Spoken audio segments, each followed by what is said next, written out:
We're live. My name is Linda Falcone, and I'd like to welcome you here with Restoration Conversations on behalf of Calliope Arts and the Florentine with Walter Guadagnini, who is the co-curator of this exhibition called Fotografe, or Women Photographers, here in Florence at the Villa Bardini. Walter is a art historian turned photography expert, both contemporary photography and historical photography. So thank you so much for talking with us today, Walter. Thanks to you for the invitation. I'm sorry for my English, naturally. In advance, Starting, right? It's better to start from here. We're here in the smallest room of the show, but it's one of the most content-filled rooms. And we're here with Wanda Wulz, representing her sister, Marion Wulz. And if you could tell us a little bit, first of all, about the premise of the show, what you were trying to achieve. We know it's a dialogue between women of the past and women of today, which is one of our favorite things. And I speak for our guests tonight as well. We love to see these bridges being built. Yes, okay. We started inside the Alinari Archives. And in the Alinari Archives, we found so many works by women photographers, starting from the mid of the 19th century. And many of them were more or less unknown. Some of them were known, but not so much. And so we started this research. And it was a wonderful adventure, I would say, because we discovered so many things, so many works, and so many biographies, which are really interesting, because you understand what it meant being a woman, trying to be a photographer in the mid-19th century. Right. So it was really an interesting research, which was done mostly by Emanuele Sesti, was the co-curator. Right. Of the show. But at the same time, we wanted also to not to let only the ancient works, the early works of photography to speak, but we wanted to make this dialogue between the past and the present. And the present means we tried to find, and I hope we did it, we made it, to find some photographers, some women photographers working now in Italy, very young ones, and trying to make this dialogue, if any. Right. I remember we actually spoke about it before the show was on the wall. Yes. And you had said, Linda, it's going to be great if it works, right? Yes. But it did. It did work. I cannot say if it works or not. It's the audience who has, or you can say it works or not. We try to do it, and because it's not so easy. Actually, as a conceptual idea, it can work naturally. The dialogue between past and present is not news. Naturally, it has been done so many things. But when you put together in the same room, like here, for example. Which is a very small room, so the dialogue is very close.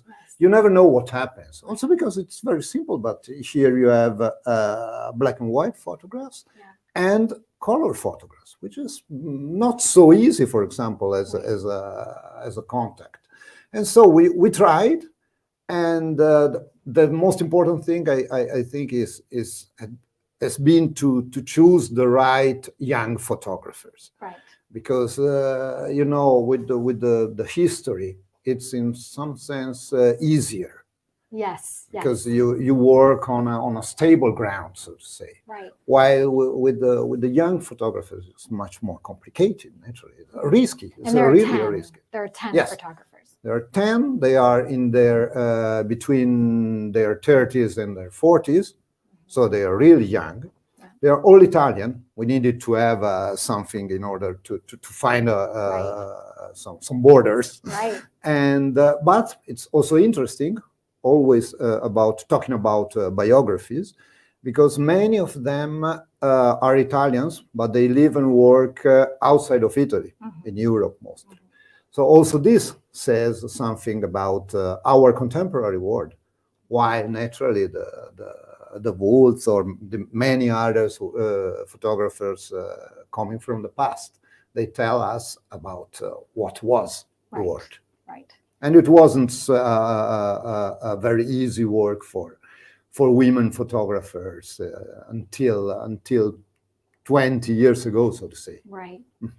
Walter, can you tell us, can we start with Wanda Wulz? Because we know she's the star of the show.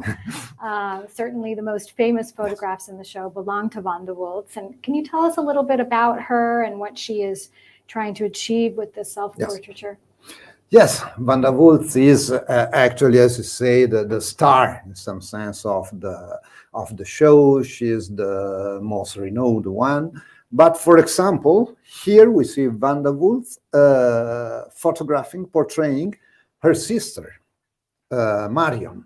And so we have a dialogue in the dialogue. I mean, in front of her, not by chance. If I can just ask the filmmakers to come in front of her. We can see that Marion is photographing Wanda.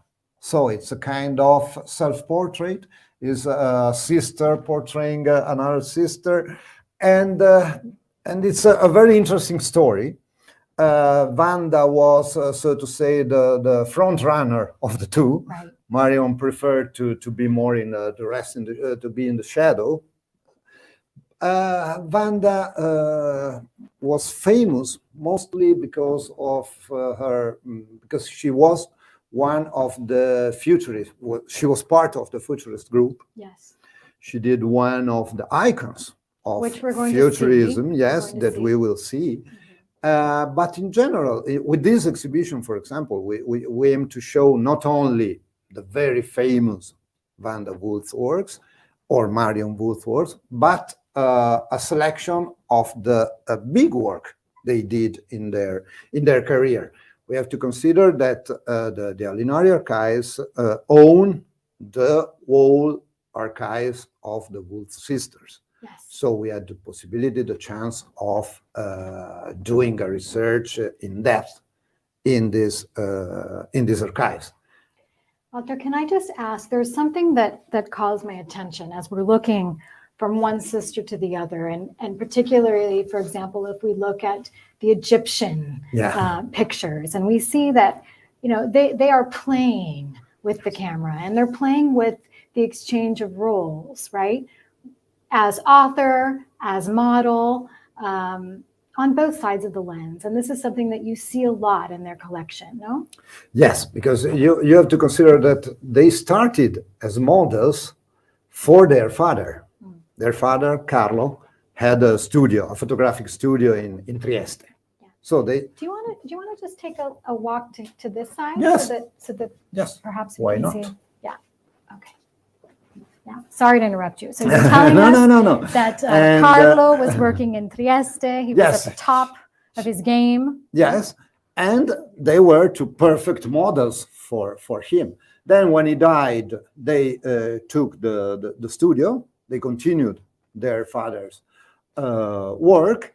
And naturally, this idea of being photographers, but being also a model is very important. And I would say is one of the most important issues of probably the exhibition. Right. Because, you know, when you deal with women photographers, you often deal with the questions about identity, about self-affirmation in society and in family, for example. And this is very important. And you see with them, with Wanda and Marion, you see it very, very clearly. Yes. It's and it's wonderful to see these two very young girls and ladies working in a very important town, because now we think about Trieste not as a capital, but it was a capital. We are talking about the 20s and the 30s of the 20th century. It's the advent of the new woman as well. Yes.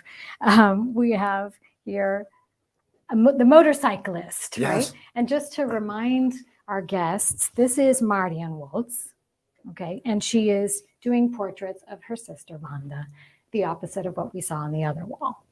Yes, we have this idea of the past and the future being together with them, because you're right when you tell us about this motorcycle way of acting, but at the same time we saw that this was this Egyptian Yes. costume, which is very old-fashioned.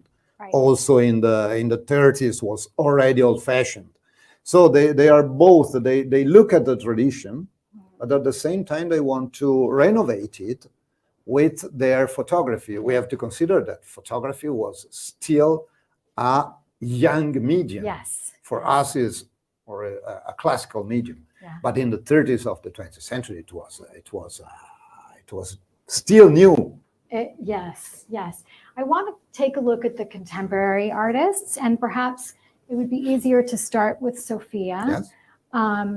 And she's one of the artists in the show, or photographers in the show, that looks a lot at self-identity and self-representation. So what can you tell us about the Homesick series? Yes, Sofia Uslenghi works on herself, as you see here, in relation with the landscape, and she works a lot also. Her poetics works a lot on what photography can do in order to have a visionary look at herself, because it's a self-portrait for sure. But as you see, it's not simply a self-portrait, but it's a transformation of the body in something that has a direct link with the landscape. So it's naturally she uses all the possibilities, some of the possibilities that are given us to photography, that are given to the photographer by the medium, right? And in this way, she continues a tradition which was the real tradition of the new vision of the avant-gardes, right, which liked so much this kind of tricks and all this kind of things that can be made. Like the overlay, Yes. Overlay of images, the double exposure, yes, the double exposure, so all this kind of dreamlike feeling Yes. of things, yeah. Coming from the avant-garde, from surrealism, and so on. Right. It still works. This is very interesting, but it still works. It does, and it's called homesickness. Yeah. Because she's from Calabria. Yes. And has ended up in Milan, so from the south to the north. And she was telling me that at one point in her life, she really wanted to reconnect with her homeland, with where she was born. And this was her response to the feeling of moving and changing Yes. and going to a different reality. So it's quite interesting to see, how you were saying before, transformation on camera and transformation in life as well. Which is reflected. And I'd ask Francesco if you could come on the other side so that we can have a look at Federica Belli. And I know that Walter has a lot to say about Federica. So we have these. Tell us about Federica as a photographer. Federica is, first of all, I would say, I don't know if she is happy with that, but with this underlying, but she's the youngest of the group of 10 young photographers. So it's really something, a photographer, an artist who has come to the scene in very recent years. These are some of their most well-known works. And she deals with more than with herself, with the people there, the girls who are around her. Right. So she works in trying to make, as you see, portraits, always portraits, of the people that are like her, that share with her the world. I mean, not only the word as something concrete, but the word of dreams, of aspirations, all these kind of things. So this is her way. And we see, for example, sometimes, for example, here, we don't see just a face, we see a double face here, one out of focus, the real one, so to say, and the other one reflected in focus. Right. So it's a sort of a contradiction Yeah. in the same image. And on the other side, we don't have the face, we just have the hairs, these long hairs, and the sea, which is naturally something that has much to do with the symbolic idea of nature, Right. and so on. So these, for example, are two examples of Federica's work. Not by chance, this is called the lens through which we see ourselves. Yes. So the idea of a self-representation, Right. once again, but also done through the others. This is very important because, you know, photography is something that connects you with the others, mostly when you do portrait photography. Because if you photograph a landscape, okay, we are in relation with the landscape, but it's not. It's very personal. Yes. With yeah. While when you do a portrait of someone, you really have to be in touch with them, with him or her. Yeah, Walter, I had the opportunity to speak with Federica as well, and Yeah. she was telling me that this particular series she did as an adolescent, and the reason why she decided to take photographs of adolescents was in that period of awkwardness when she, you know, there's a lot of fear in having relationships with others and forming relationships. She found that the camera was actually a medium to speak with other people and to relate to other people. So it's interesting, not just the finished product, but actually the action, you know, of photographing and doing a photographing series. So it's very related to what you're saying as well. Yes, we have to consider actually, I don't want to be too much focused on this, but I was just looking at the caption, and she was 20 when she did these photos 3 to 4 years ago. Yeah. So it's really something that comes probably also with a kind of an innocence, which is typical of this age, and it's important. Right. It's important also to know this: the works of art, the photographs, have to speak by themselves independently, in my opinion, from the biography. But at the same time, sometimes the biography helps. Certainly, certainly. And I think for women photographers, I want you to lead us into the next room, if you would. Okay. Because we have a nice big room. This one was smaller, but as I said before, very full. And we stayed a lot in and it. we stayed quite a bit, yes, but I think for good reason. And why don't we go in this direction first? Because we get to go and see Marion Wulz from a different point of view. No, Walter, if you want to perhaps go there. Yeah. Okay. So here we're seeing something totally different. This is by Marion Wulz. And this is a kind of, it could be something like a reportage, actually, because she photographed from her windows the days of the last hours of war. Means the title of the work is the last hours of work at the beginning of May of 1945. So, you know, this is typical in some sense of the photography, which is not only a profession. For example, for them it was a profession for sure. They were portraitists. They lived from their portraits, from their portrait photography, from their studio photography. But at the same time, with photography you can do so many different things, and also being able to have this kind of witness of historical moments that can be private sometimes are really public, and in this case is really something dramatic, naturally tragic, because we are talking about war, and this in is these in days, 1945, and right? in these days talking about war is once again, unfortunately, talking about the news. No? Right.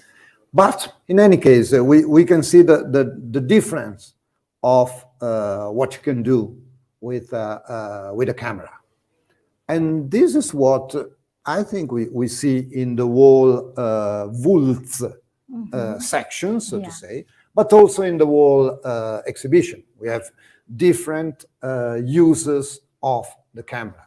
We have the portrait photography, we have the studio photography, but we have also the documentary photography. We have some wonderful works. You can see wonderful works by Dorothea Lange, by Margaret Bourke White, and so on. The great. It was a new trend for women to be doing reportage, for sure, and documentary photography.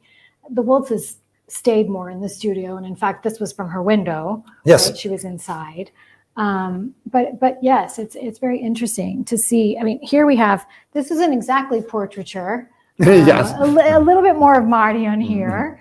But what do we see here? What is she trying to do? There's always a playfulness, or often. Yes, this is, it's also typical in some senses, comes also from the history of art. There was a famous sculptor and draughtsman, Messerschmitt, who did this kind of works. So it's something that happened, so to say, in not only in this period, but also starting from, we could start also from Leonardo da Vinci and so on. It's a long story, so to say. Yeah. But naturally, with photography, you can do it maybe also in an easier way, right, and in a very funny way. So it's also something that it becomes a play, a game, right, which is something that could be. At the same time, we have to consider once again that we look at these photographs as a game, as something funny and so on. But at the same time, we have to consider that this was, in Italian, it's called mimo. I don't know. Mime. Yes, mime. So, it's something, maybe it's something that was used by this man for his profession. Right. So, right. No. So he was a professional mime. Yes. Okay. And this was 1954. Yes. Just to give an idea to our guests what time period we're looking at. Yes, the Wulz sister worked for a long time. We always think about Wanda working with the futurist group and so on, but this was actually just a small period of work. Right. It's the period for which she is known all over the world. But if we want to see the whole work and the whole life, professional life, let's say, right, of Wanda and of Marion, we have to look at a much longer period, more or less, more until than the 80s. No, they worked. Yes, yeah. they work until the 60s, and then less naturally because the times they are changing as right. No one. What a difference! This is some of their studio photography. Yes. I want to keep on moving through, and perhaps, Francesco, you can get the different areas. But I wanted to invite you to talk to us about En Garde. Yes. Right? What's happening here? And this is still Marion. Yes. We have a ballerina, and we have an Olympian. No? Yes. An Olympian fencer. I think it's fantastic because this is Irene Camber, an Olympic winner, and it's simply a wonderful photograph. What do you mean by a wonderful photograph? It means that it's perfectly balanced from the formal point of view. It has this wonderful face with the eyes looking right at the camera, a sort of look at the camera, which becomes looking at us, looking at the photo. So it's a direct, once again, a contact between the photographer, the subject, and the public, which is quite interesting. And then there is this idea of the, how do you say, the spada? The sword. Yes, the sword, right. Which that it's a sword, but you cannot see it actually.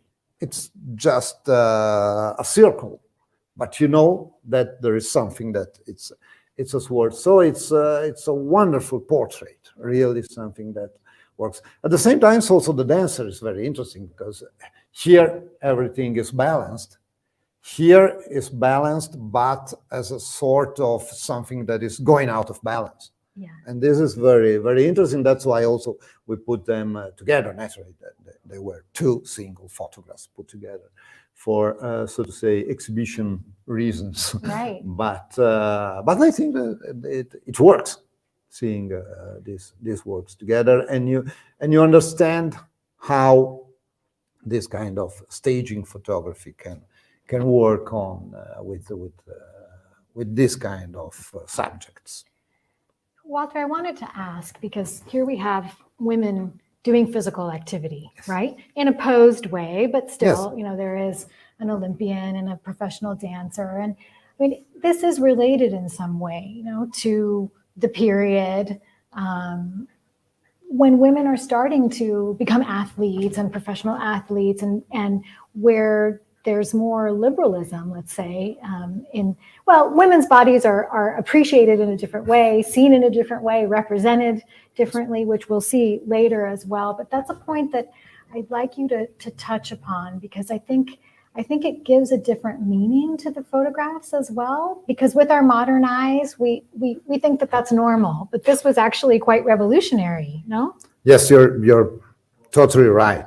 It's an exhibition like this is really something that helps you to focus on this kind of themes. Right. Because, as I said, I would start a little bit from the beginning.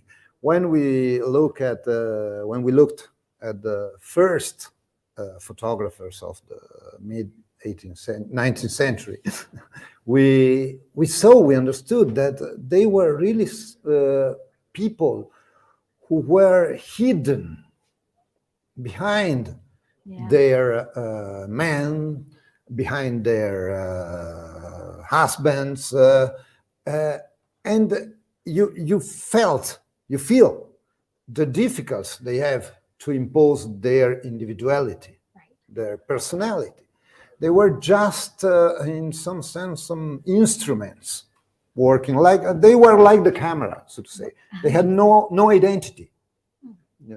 We miss the identity of some of these photographers. We just have their name, but not the surname and so on. It's quite, and the more you come into, let's say, the 20th century, the more you see that this position changes very slowly. We must say very slowly. Yeah. It's not that easy, but it changes, and you see it in different ways. You see it in the subjects, as you say, the sport women and so on begin to take the stage, mm-hmm, and this is naturally something that wasn't so normal at that time. Right. But also the photographers themselves began to be recognized. Some of them, I mean, for example, Margaret, Bourke, and so on, began to be really the stars of the photographic scene. Yes. Yes. And so you see that the changes of the society, you see the changes of photography and the changes of the society at the same time.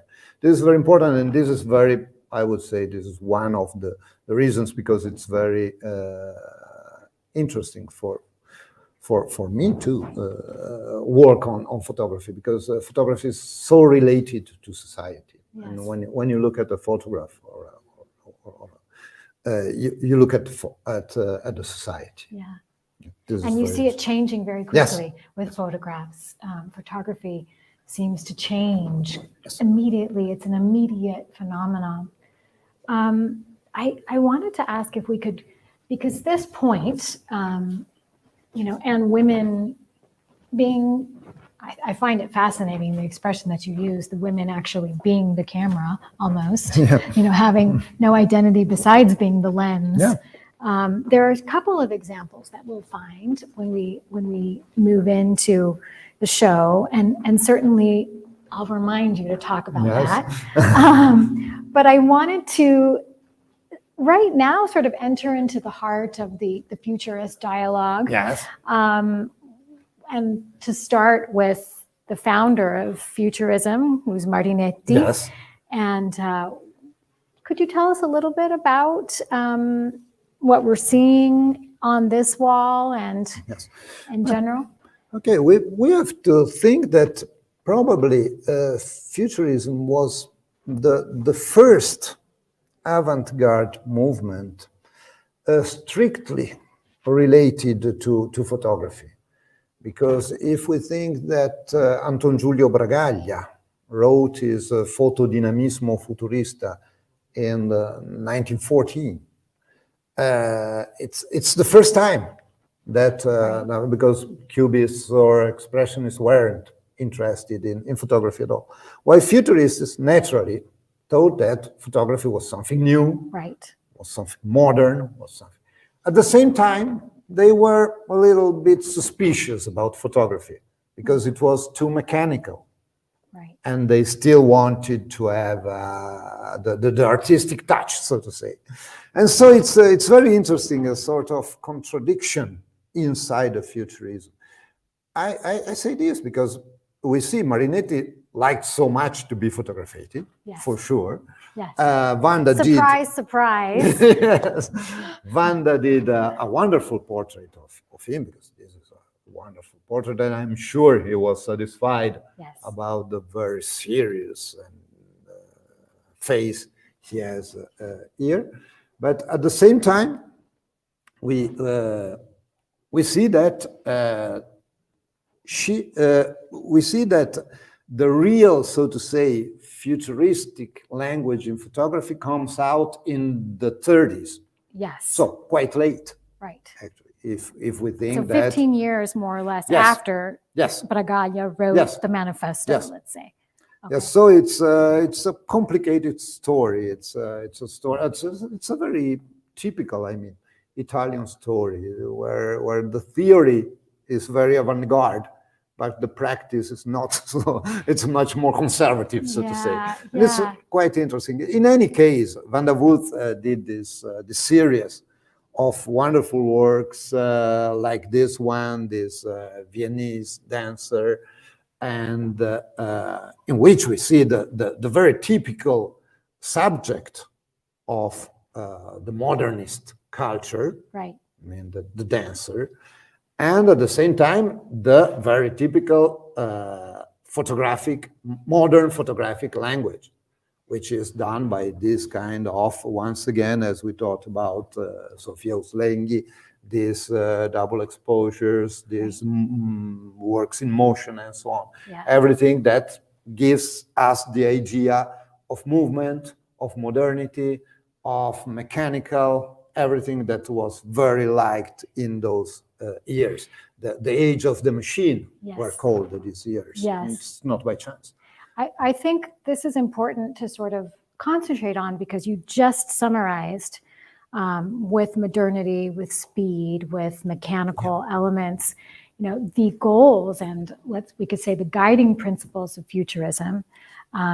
You know, it's now considered, and it was considered quite early by the 1940s, an extinct movement. But, you know, Marinetti, and perhaps our guests need a refresher on futurism, but Marinetti, you know, in his manifesto, which was 1909 originally, he was saying that, you know, they glorify war as the only hygiene of humanity, and, you know, and also another big element, and I think it's important to say, was a scorn for women, which is something that he then had to sort of backtrack on slightly. And he, you know, in Wanda's case, he was very much an admirer of her.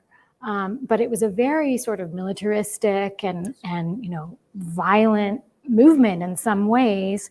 And what they looked for was, on the one hand, to sort of do away with the past, which, considering that this was an Italian movement, that's saying a lot. You're basically doing away with everything. They didn't manage, thankfully, on the one hand, but also looking for the smear of madness. in the art. And Wanda's, if I'm not mistaken, her interest in futurism was actually very small. It was just a question of a couple of years, no? Yes, let's say more or less 3 or 4, something like this. Years. It's not so much. Yeah. It's not so. But you know, we also in this same exhibition we have also the work by Edith von Arnaldi, right, which has been rediscovered, or we should say probably discovered now by Cecilia Alemani at the Biennale in Venice. Yeah. Because she worked the beginning of the futurist period with how do you say the name of Rosa Rosa.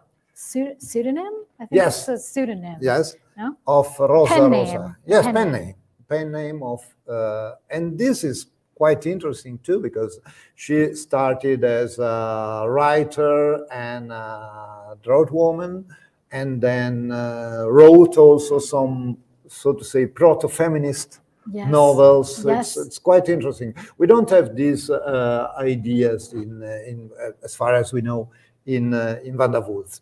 She was just a photographer. Right. She didn't want to be ideological as far as I know. But the results of her research are really important on an international level. I think it's not, we can say that a work like Io più gatto is really famous worldwide. Yes. It's really We're going to one see of that. the few Italian photographs of the first half of the century, which is really worldwide renowned. Yeah. This is. Io gatto, that's the cat and I. Yeah. Okay. And we're going to go see her now. I just want to very quickly walk across here. We see other double exposures as well. No? And also and this some jazz transparencies. band, you know, the also jazz band, the dance, the new music coming from the USA, which were not actually so friendly, but you know, in that period, no, there was the censorship and so on. But you know, the music was able to come also over this kind of things, luckily enough. And so jazz band was once again a declaration of modernity, and done by a woman. Once again, it's not so, now we know there are many drummers, women drummers and so on, but in the 30s it was not so easy. So it was revolutionary twice, right? The music and the fact that the player was a woman. Right. Yes. I know that everyone is waiting for Io gatto. And here we are, right? Yes. So could you tell us what's happening here and what we need to be thinking about? This is one of the reasons why when you have the possibility of working in an archive, you have to consider yourself very lucky, because you know everyone has always seen the final result of the research of Wanda Wulz and this masterwork of Io più gatto.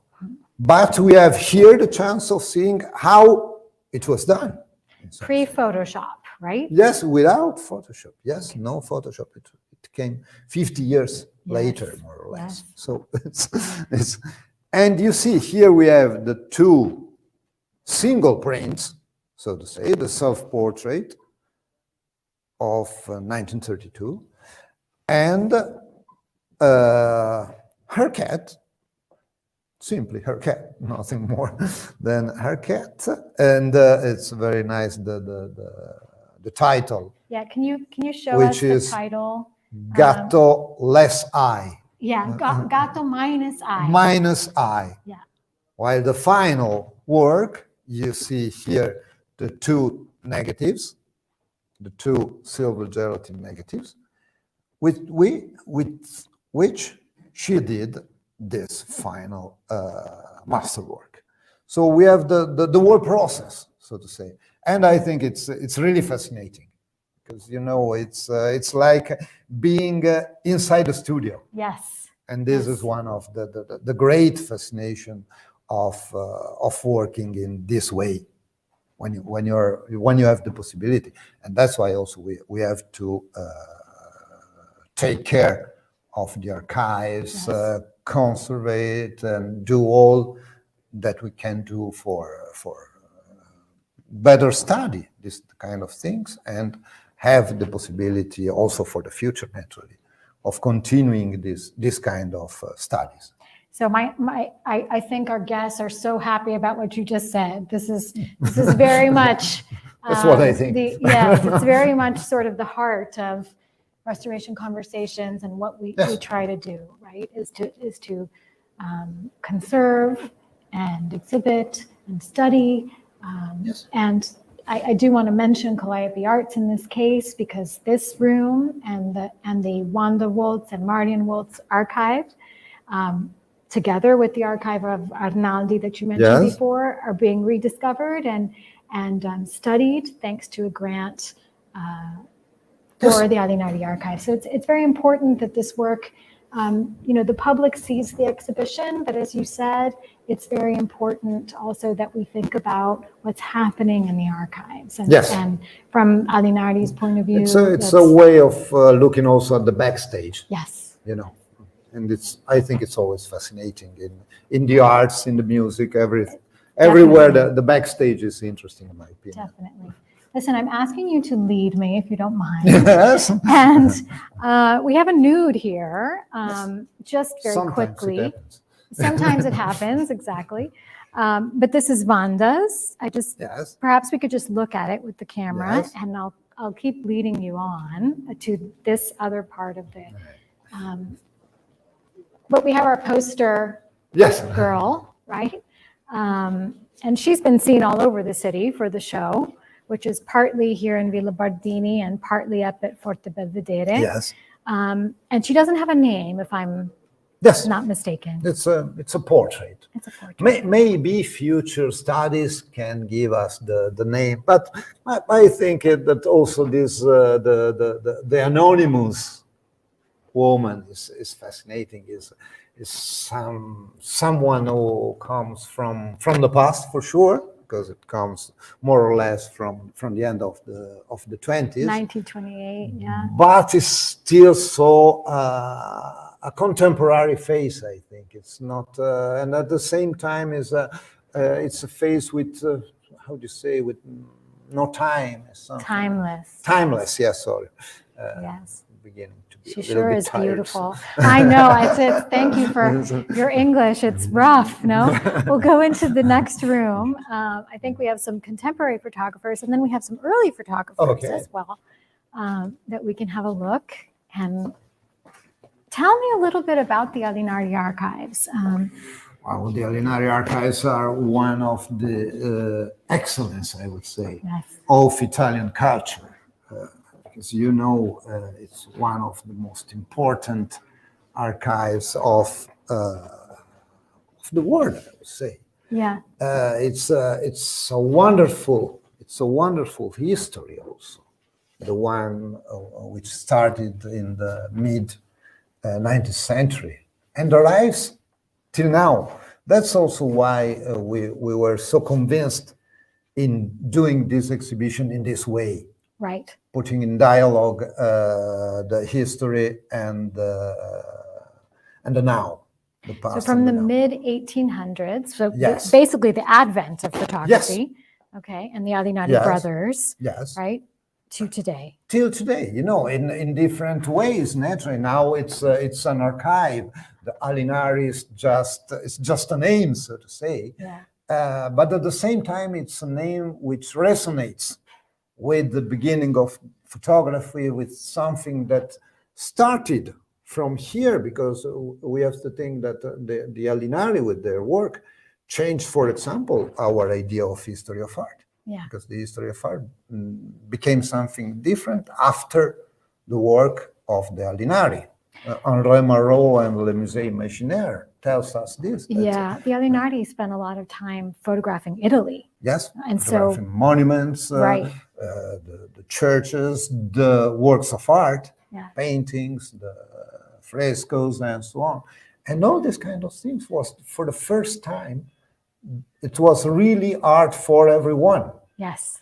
And this is something that Yes. changes our minds. Yes, it was also a unifying factor, no? Yes, in Italy, for because sure. someone from the north and someone from the south hadn't seen the For country. sure. They hadn't traveled. I mean, that's still true today to Yes. some extent. Yes. But through the Alinari's photography, it really unified the country and Yes. created this Italian identity, Yes. that we're still working towards in some ways. So fascinating. Once Here we have our friend. Here we have Sofia. Yes. Once again, Uslenghi. Sofia Uslenghi. Yes. Here is in color, naturally. Mhm. You can see it very easily. The nature, it's not more, it's a different series. This series is called Art and Object, and with different numbers. And here you see what's happening. It happens that the body or some of the objects which are around her become something different through, once again, the movement of the camera. So once again, the self-portrait, but the self-portrait which transforms the subject not in someone else, but in a different representation of herself. Mm-hmm. This is the idea underlying this series. Naturally, going in a sort of abstract direction. There's also something that has to do with decoration, which is something very, very important in the history of art, in the history of photography, right. and so on. Right. And here, and I would say, in order to understand what we try to do. Yeah, show us perhaps, Francesco, if you would, the entire room so that they can get a sense. With this exhibition, here's not by chance the title of the name, let's call it, of this room is pictorialism, mm-hmm. which was a movement, right, starting at the end of the 19th century, in which photographers tried to reach the same level of the high art. Okay, it's a great problem of the photograph. It continues to be, no? Now it's a little bit. Let's say it's solved now. Thank God. One thing we've solved. Yes. One thing. Right? Yes. I don't know how much it will last, but and for example, Julia Margaret Cameron that we see. Do you want to here. have a look? Do you want Yes. to? Do you want to? How do you want to do it? You want to go around, or you want to start go? Start her. Okay. With Julia Margaret Cameron because she was a sort.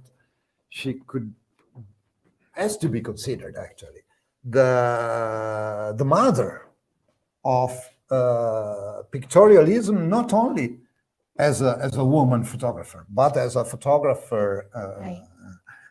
In general, because she was one of the first photographers who staged her photography. She took her friends with her, and they did this kind of plays, working on Erodiade, on the Shakespearean themes or other themes, and they did this kind of staged photography 1 century before Cindy Sherman or Sandy Scotland. Is fascinating. Right. And from here, so to say, the pictorialism started and arrived till now. So it's very interesting as a process. Yes, I want to make sure, if you wouldn't mind, if the filmmaker could show us each one of her photographs that we have here, because you can really get a sense, this idea that you're saying of staging, and now that you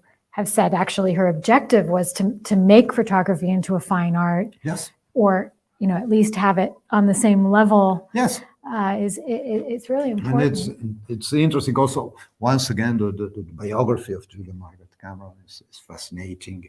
She was in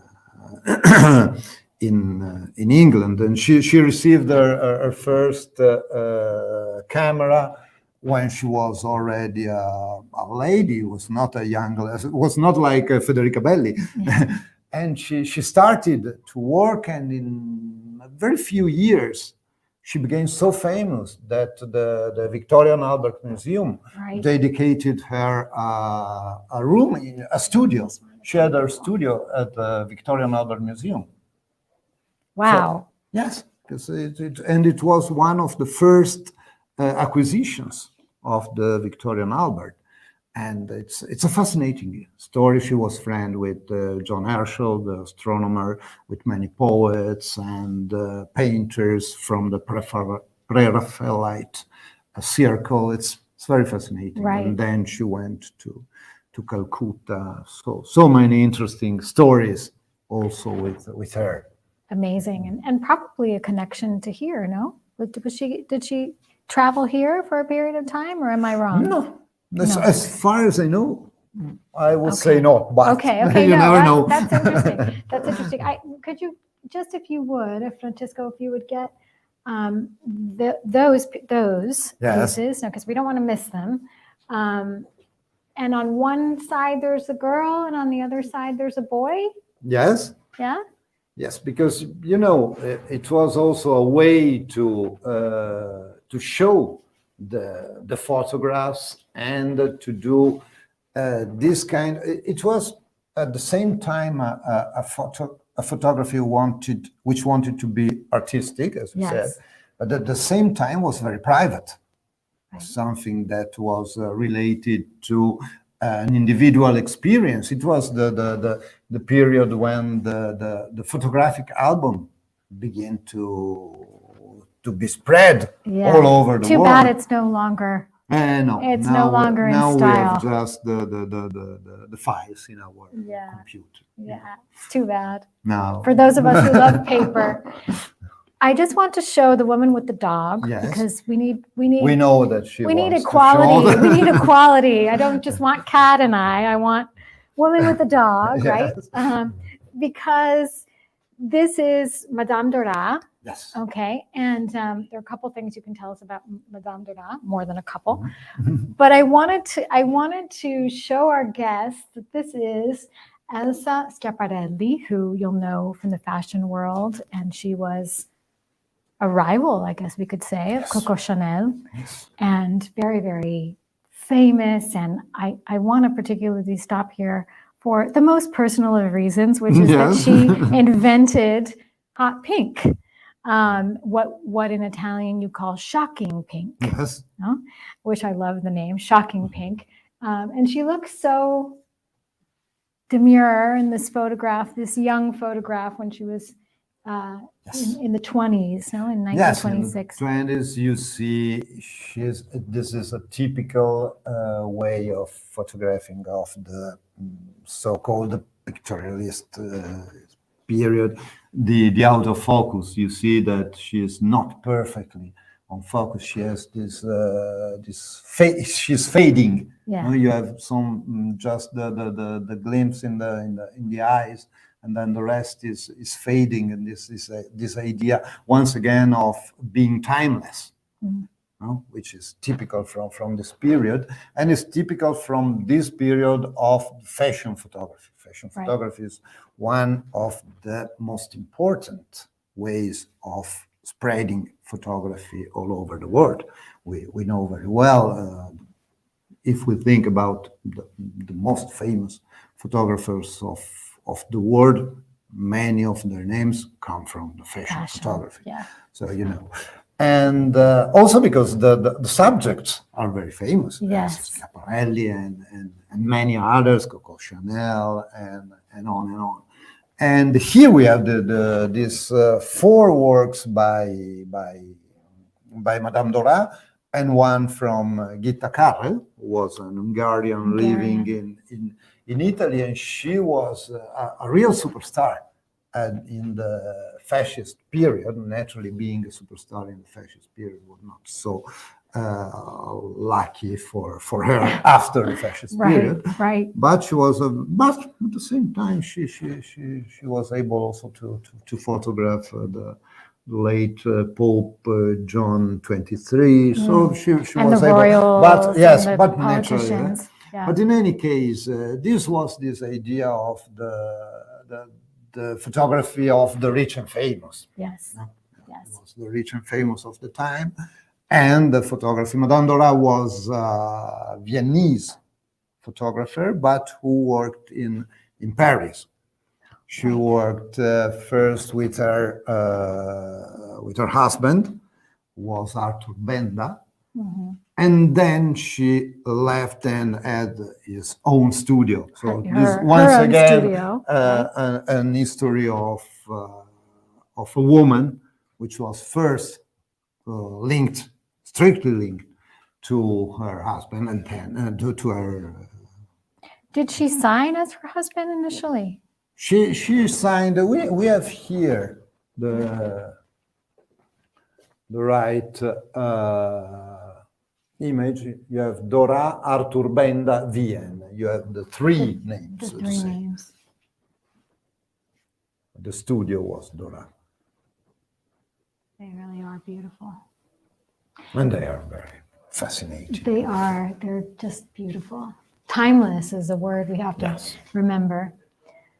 Walter, I wanted you to show us one last room of Giulia Parlato, a contemporary artist. Yes. And then we can go perhaps and have a couple of questions, see if our guests, I do want to invite our guests, if they have questions for Walter, it would be wonderful. Yes. We're going to go out on the terrace. So definitely don't miss the view of Florence as the sun goes down, right? We've had some hot days, a very prolonged summer here in Florence. But first we'll see Giulia. And would you like to tell us a little bit about Giulia Parlato? Giulia is another young photographer working between, once again, Italy and UK. Right. So she's one of the typical stories of this period, and she works with the idea of the archive, right? And that's why she is here. Actually, we did this tour, but actually, when the people come in the show, this will be the first room they see. Okay. And it's it was conceived as the first room because you have it's a kind of a statement of the show, because you have in the vitrine the daguerreotypes of the beginning of the beginning of the history of photography. We are here. If you look at the dates, they are 1853, 1858, and so on. So it's really the beginning of the story. The daguerreotype is really the first photograph we know. No? Now, what are daguerreotypes? What are daguerreotypes? Oh, it's so complicated to explain, but it's the first. Words. It's the first technique, which was invented by Monsieur Daguerre, who invented photography in this way, and it's a kind. The very important thing of the daguerreotype that you can see also here is that it looks like a mirror. Okay, and it's a unique copy, so it lacks one of the most important characteristics of photography: the possibility, the repeatability. Yes, the repeatability. So it's something that but it's photography because it's done by the light on a surface, this is, so to say, and this is very important. The thing I was saying about the mirror, because it's the idea that everyone has of photography, the mirror of reality, which is not true actually. This is going to be for when we're outside, right? I'm going to ask you about that. But we start from here. So, going back to our exhibition, because it's too complicated, but going back to our exhibition, here you have the beginning of the history of photography, and you have at the same time the archive, because they all come from the Alinari Archives. Right. And on the walls, you have a contemporary photographer photographing the archives. So it's a sort of mise en abîme, as which is what we're French say. seeing with Giulia Yes. Parlato. Yes, which is what Giulia Parlato does. She works on archives, as you see, and she works on these archives, showing what lacks in the archives. You have something, you have more void than how do you say, more empty than full, right? For example. It's almost Zen. No? Yes. A Zen element and to it. She is back on the black and white photograph instead of color, which is also important. Small sizes, we were used in the 80s and 90s to have these huge photographs, 3 meters, 4:6, and so on. Now they are going back to small sizes, something more intimate, probably. And she gives us this, once again, documentary from one side, photography. On the other side, a kind of a surrealistic view of these objects, because you never have the entire. Right. You always have a fragment. Right. So you cannot say, this is it. There's almost like a frustration of, I can't put it together exactly. And that's what Giulia wants to tell us. Also regarding the archives, regarding the past, our relation with the past. We don't know everything. We know something, but we don't know everything. And sometimes it's really, we are missing. I love this. The title of this one is The Theft of Caravaggio. Yes. Okay. Which is Caravaggio missing, so to say. Caravaggio's missing. And it's fascinating because you don't know if it's really something that has been stolen or something that is, for example, being restored. Right. And so you lack the image. And she doesn't want to explain totally what's happening. Yeah. The fact is that you are looking at something that it's not complete. But Walter, our guests are dying to know if the Caravaggio was really stolen. Should we tell them? What do you think about? Should we have a vote? What do you think about? I think we're going to have them vote. Okay, let's have them vote, and then we can talk about it outside. But Francesco, if you wouldn't mind, I'd love you to get all of these images for Giulia, and I think we can get a sense, of what she's trying to do with this emptiness, as you say, with the missing pieces that we're always, that makes us get up in the morning to look for that missing piece, etc. And I think we can go out here, into the terrace, and let me just open here. Yeah. So this is the other work of art, right? This is the other work of art. We can just take a look, and I trust that our film person is capturing as well this beautiful city.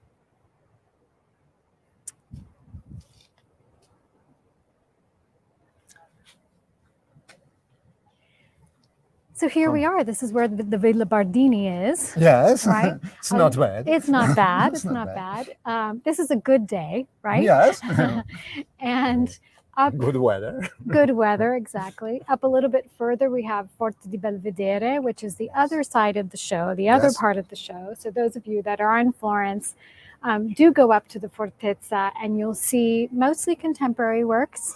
The dialogue continues. Yeah. The difference is that the dialogue is between let's say the historical works are not from the beginning, but from the 40s, 50s of the 20th century till the 70s. Okay. So it's closer. But it's always a dialogue, and I think it's very interesting also there.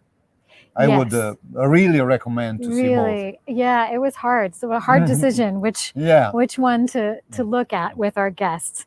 I have some of your questions, and while we're answering, if there are others that come up, I'm being sent them here. We have one from Sasha Samuels, and she says, "What clues do you see that hint at the trajectory of women photographers in the future? What might you predict we see moving forward?" Oh, that's a big question. If I understand well the question, Yeah.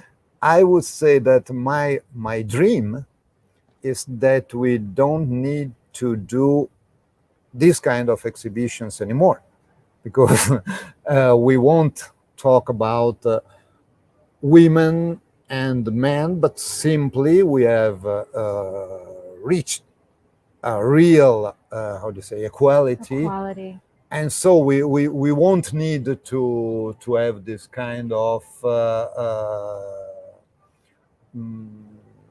riconoscimento, right, or emphasis, maybe? Yes, this emphasis, focus. this focus on the gender. I hope we will be able to overwhelm this kind of thing, and so then I think that we will have to look at the works. Right. We have to wait and see. Yes, for sure. Okay. As usual. But you're telling me that you would in the future, we're going to take off the exclamation point. Yes, I hope so. You're right. Right? Because that was a big question, is the exclamation point for the show. Yes. No? Because I mean, I hope it works once again. But the idea was really to this exclamation mark was conceived from one side as a sort of homage to the early women photographer. Yeah. To say, okay, you have done a really great job for everyone, not for yourself maybe, but for everyone. Mm-hmm. And so it's something that is really an homage to them. At the same time, this photographer related, this exclamation mark related to the contemporary photographers, is a way to underline their will of being still photographers. I mean, to use photography in the also traditional sense, mm-hmm. in their belief in the possibility of photography of narrating the world once again. Right. This is why the exclamation. Yeah. No, it's interesting. Great, interesting. Let's see. I have another question. Wayne McCardle. Our group is wondering if the Wulz sisters were influenced by the Surrealists, including Man Ray and Lee Miller. You know, I think that Surrealism was influencing everything and everyone in that period. Yeah. And so probably we can imagine that even if we have also to think and to know that Man Ray's and overall Lee Miller's work were not so diffused and so well known in Italy at that time. So maybe they have seen something, but I think it was more a fact of of the overall with Wanda, this link with the futuristic group that was also in Trieste. We have to think that in Italy there was so to say a futuristic group in each and every town. Right. So it was something that was really spread they were talking all over right. Much more than Surrealism. Surrealism wasn't so diffused in Italy at that time. We have to say. So interesting. Let's see. A question from Rhea. I wondered, okay, here's another one. I wondered about surrealism in relation to Io più gatto and its connection with surrealism. Is this an isolated work? Did she know any of the surrealists? So you've answered the question. No? Yes, I think so. It was something that was in the air. Sometimes it's easier than we think. It was in the air, like something is in the air now in the cultural, and it's the same. Yeah. Ideas go. What is your favorite? What is the most striking element of the exhibition, or what is your favorite part of the exhibition? Oh, my favorite part probably is simply the dialogue. I like this kind of dialogues between past and present, because I think that it's not a great idea, but really I think that in this way we look in a different way to the old works and to the new works. I mean, if you see an exhibition of 10 young photographers, okay, you know more or less what you say, and you have an idea of what you are going to see. When you see 10 young photographers put together in a totally different situation, you're probably more surprised of what you see, and you have a different point of view. You can have also a different point of view. This is my idea, more from the contemporary side than from the historical side, so to say. And probably for the women, I mean, the 10 women, to find themselves exhibited alongside of Wanda Wulz or Madame Dura it's life-changing, you know. Yes. I mean, it's life-changing for us as we walk through the show, but I would imagine. Yes, they were very satisfied and also a little bit worried. When I told them I would like to do this kind of exhibition, so you will be together with Wanda. They said, okay, are you sure? Yeah, are you sure? Because they were naturally proud of it. But at the same time, if you are intelligent as they are, a little bit intimidating. Yes. Yeah. But finally, at the opening, they were all so satisfied, I think. Yeah. Walter, we're going to ask you the $1 million question. Let's try. Which is, remembering what you said before. Yeah, well, hypothetically, the hypothetical million. This is the $1 million, right? Okay. You have the $1 million. Also 2 million. Yeah. You said that photography doesn't mirror reality, okay? And I think that that's a common misconception, that it does. And so I'd ask if you could just really briefly talk to that point, because I'm sure it's something that you often discuss. Yes. Yeah. You could ask to my, how do you say, allievi. Your students. Yes, my students. Yeah, because you're a professor at the academy. They're so bored of They're bored. Oh, well. No. Okay, but I hope they are not. I hope they are not looking won't be bored, I'm sure. You know, I mean, photography can be not the mirror of the reality, for sure, can show us a part of the reality, but it's a part of the reality always looked through the eyes of someone. So it's not a mirror, first of all.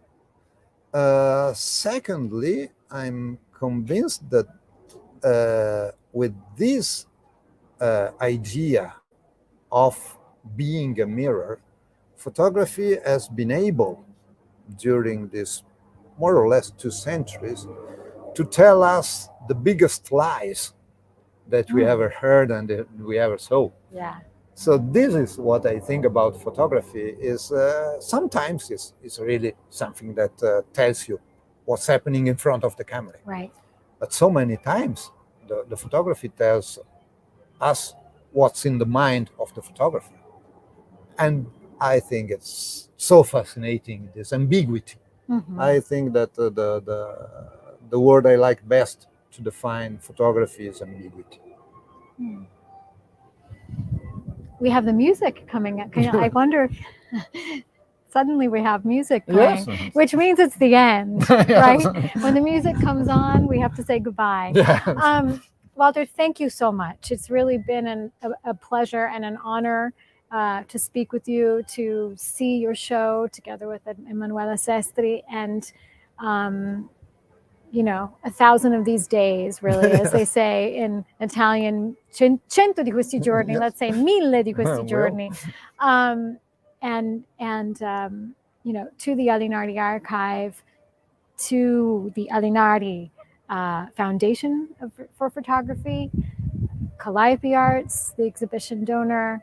I want to thank the Florentine as well as a partner in organizing this event, and CR Firenze as the organizer, co-organizer, and sponsor, and the Comune di Firenze, because the show was developed in conjunction with the Comune di Firenze. So thank you so much, and thank you so much, and we will see you next time. I'd like actually to end just with no words and on the view of Florence, and that is your goodbye for tonight. Grazie. Thank you.